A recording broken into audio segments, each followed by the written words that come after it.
Par la croix, Christ a créé un grand gouffre entre l'ancien monde et le nouveau. Un gouffre qui ne peut pas être comblé. Deux systèmes distinctement différents, deux échelles de valeurs, deux critères, deux jugements, deux codes de loi se tiennent en contraste total de chaque côté de la croix.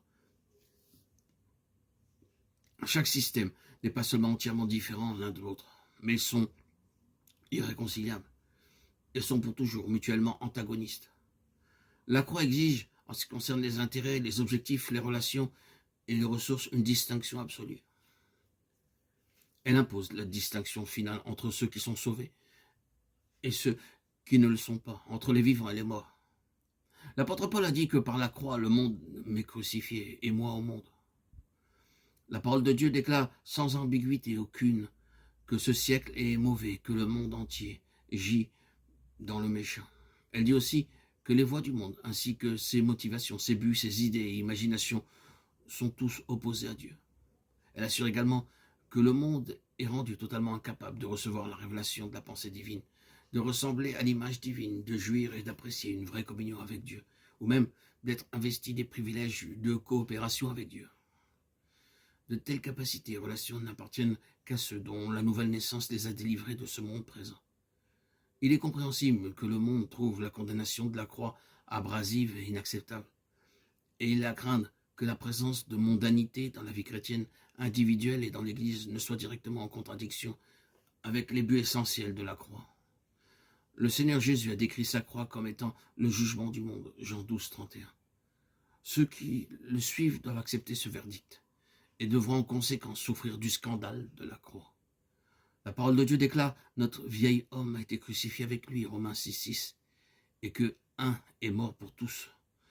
Tous sont donc morts et qu'il est mort pour tous, afin que ceux qui vivent ne vivent plus pour eux-mêmes, mais pour celui qui, pour eux, est mort. 2 Corinthiens 5, 14, 15. En ce qui concerne Dieu, la race déchue s'est terminée au calvaire. À partir de ce point, l'attention tout entière de Dieu a été pour la nouvelle création. Il n'y a aucune utilité à ce que nous essayons d'apporter quoi que ce soit de l'ancienne création dans la nouvelle, car Dieu ne l'acceptera pas. Nos capacités humaines ainsi que nos infirmités, ce que nous appelons notre bon côté ainsi que ce que nous reconnaissons comme étant notre plus mauvais côté, notre bonté ainsi que notre méchanceté, tout a été inclus dans cette mort. Ainsi, nous sommes appelés à vivre non pas selon un critère humain, mais en accord avec ce qui est divin. En nous-mêmes, nous ne possédons rien d'acceptable pour Dieu.